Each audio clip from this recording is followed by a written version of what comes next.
رسول پاک صلی اللہ علیہ وسلم کا میلاد رب نے بھی قرآن میں جگہ جگہ بیان کیا ہے۔ اور پھر ایک چیز آپ سمجھیں کہ انبیاء کرام کو اللہ پاک نے ساری مخلوق میں چنا ہوتا ہے۔ یہ سلیکٹڈ پرسنالٹیز ہوتی ہے، اللہ کے چنے ہوئے مخصوص خاص برگزیدہ اور پیارے اللہ کے ہوتے ہیں، جن کو اللہ پاک نبوت عطا کرتا ہے، نبی بناتا ہے۔ اور سارے نبیوں میں جن کو چنا وہ ہمارے آقا صلی اللہ علیہ وآلہ وسلم ہے۔ اللہ پاک نے قرآن پاک میں انبیاء کرام کا ذکر کیا۔ دیکھیں قومیں اعتراض کرتی، پیغمبر جواب دیتے، سلسلہ چلتا رہا۔ قوم کا اعتراض، حضرت ہود کا جواب، قوم کا اعتراض، حضرت نوح کا جواب۔ قرآن نے دونوں کو بیان کیا، اعتراض بھی اور پیغمبر کے جواب کو بھی۔ قومیں اعتراض کرتی، پیغمبر خود جواب دیتے، اور قوم نے ہمارے پیارے آقا صلی اللہ علیہ وآلہ وسلم پر بھی اعتراض کیا، مگر اب جواب کا انداز بدلنے لگا ہے۔ پہلے قوم اعتراض کرتی، نبی خود جواب دیتے، اب قوم نے اعتراض کیا تو خالق کائنات جواب دے رہا ہے۔ کافروں نے کہا لست مرسلا، تم رسول نہیں ہو۔ اللہ نے فرمایا یاسین والقرآن الحکیم انک لمن المرسلین علی صراط مستقیم۔ یاسین، مجھے حکمت والے قرآن کی قسم، انک لمن المرسلین، بے شک تم ضرور رسولوں میں سے ہو، علی صراط مستقیم، صراط مستقیم پر۔ کافروں نے کہا معاذ اللہ یہ مجنون ہو گئے۔ ولید بن مغیرہ نے آپ کو معاذ اللہ مجنون کہا۔ اللہ نے اس لفظ مجنون کا جواب دیا، فرمایا نون والقلم وما یسطرون ما انت بنعمت ربک بمجنون وان لک لاجرا غیر ممنون وانک لعلی خلق عظیم۔ فرمایا کہ نون والقلم وما یسطرون، مجھے قلم اور اس کے لکھے کی قسم، ما انت بنعمت ربک بمجنون، پیارے حبیب تم اپنے رب کے فضل سے مجنون نہیں ہو۔ وَإِنَّ لَكَ لَأَجْرًا غَيْرَ مَمْنُونَ، اور بے شک تمہارے لیے بے حد و بے حساب اجر ہے۔ وَإِنَّكَ لَعَلَىٰ خُلُقٍ عَظِيمٍ، اور بے شک تمہارا تو اخلاق بڑا اعلیٰ ہے۔ پھر اسی سورہ قلم میں ولید بن مغیرہ کے عیب کھولے، قُتُلٍ بَعْدَ ذَلِكَ زنیم کے ساتھ اس کی اصل کی خرابی کو بیان کیا، سَنَسِمُهُ عَلَى الْخُرْطُوم کے ساتھ اس کی انجام کو بیان کیا۔ لیکن ایک بات یاد رکھیں، ہمارا پروردگار، ہمارا رب نہ تو محتاج ہے، نہ پابند ہے، نہ کمزور ہے۔ قسم ہم کسی موقع پہ پھنس جائیں تو کہتے ہیں یار قسم لے لو، اپنی بات منوانے عاجز ہو کے، بے بس ہو کے، یا پابند ہو کے، مجبور ہو کے ہم قسم اٹھاتے ہیں۔ لیکن رب العالمین نہ تو پابند ہے کسی کا کہ اپنی بات منوانے کے لیے قسم یاد فرمائے، نہ کسی جگہ مجبور ہے، نہ عاجز ہے، نہ بے بس ہے۔ اور علماء نے لکھا ہے تفاسیر کے اندر، اللہ نے جہاں جہاں قسم یاد کی ہے نا، عظمت رسول کے لیے قسم کو یاد کیا ہے۔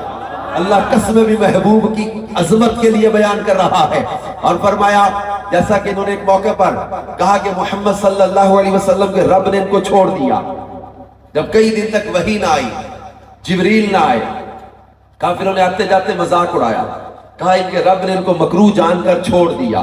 ودع وقلا، یہ دو لفظ بولے انہوں نے، ودع وقلا۔ ودع میں نے ہوتا چھوڑ دینا، قلا کہتے ہیں کہ مکروہ جانا۔ انہوں نے کہا جی تم اپنے رب کو اچھے نہیں لگے، اس لیے اس نے تمہیں مکروہ جان کر چھوڑ دیا۔ اب اس لفظ ودع اور قلا کا جواب آیا، اور کیا خوبصورت جواب اللہ نے فرمایا۔ بسم اللہ الرحمن الرحیم، والضحیٰ واللیل اذا سجا ما ودعک ربک وما قلا وللآخرۃ خیر لک من الاولی ولسوف یعطیک ربک فترضی۔ پوری نعت مصطفیٰ کی اللہ نے بیان فرما دی، فرمایا والضحیٰ، پیارے تمہارے رخ روشن کی قسم، واللیل اذا سجا، اور یہ زلفیں جب چھا جائیں، ان پیاری زلفوں کی قسم، ما ودعک ربک، نہیں چھوڑا تیرے رب نے، وما قلا، اور نہیں مکروہ جانا، وللآخرۃ خیر لک من الاولی، سونیا تیری تو ہر آنے والی گھڑی پچھلی گھڑی سے بہتری آئے گی۔ وَلَسَوْفَ يُعْطِيكَ رَبُّكَ فَتَرْضَىٰ، ان قریب تمہارا رب تمہیں اتنا عطا کرے گا کہ پیارے تم راضی ہو جاؤ گے۔ جب کافروں نے معاذ اللہ حضور علیہ السلام کے بیٹے کے انتقال کے موقع پر آپ کو ابتر کہا، اللہ نے اس لفظ ابتر کا جواب دیا۔ ابتر کہتے ہیں معاذ اللہ منقطع النسل کو، جس کی اولاد نرینہ نہ رہے، بیٹا نہ رہے گا۔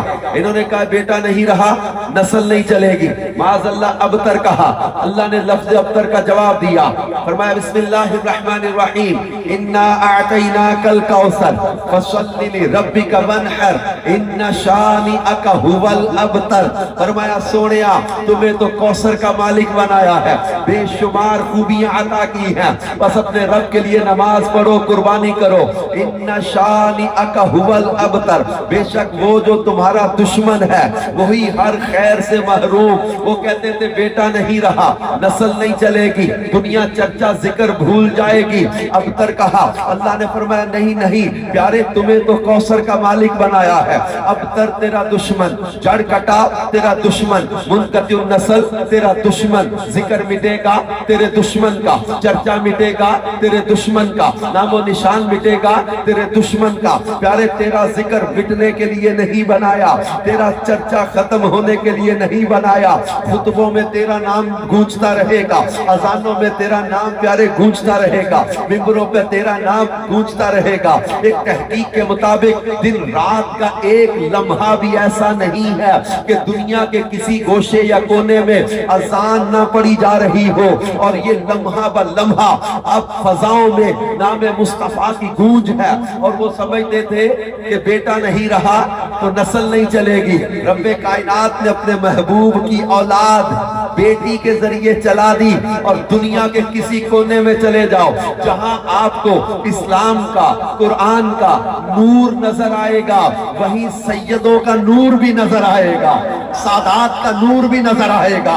اللہ نے اولاد رسول میں ایسی برکت رکھی۔ وہ سمجھتے تھے بیٹے کا بندہ محتاج ہے، نسل یا ذکر یا چرچے کا یہ دنیا داری میں ہوتا ہوگا۔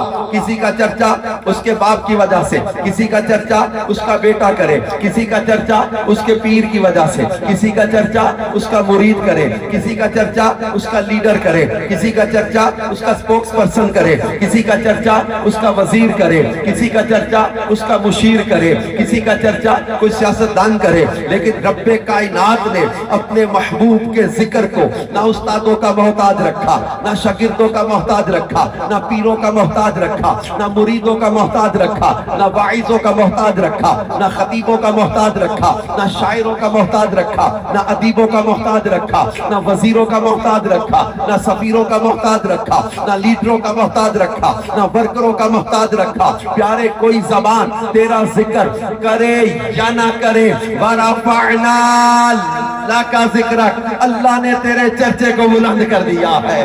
میرے امام نے کہا تھا وَرَفَعْنَا لَكَ ذِكْرَكَ کا ہے، سایہ تجھ پر، ذکر اونچا ہے، بول ہے، بالا تیرا، مٹ گئے مٹتے ہیں، مٹ جائیں گے اعداء یعنی دشمن تیرے، نہ مٹا ہے نہ مٹے گا کبھی چرچا تیرا۔ عقل ہوتی تو خدا سے نہ لڑائی لیتے، یہ گھٹائیں اسے منظور بڑھانا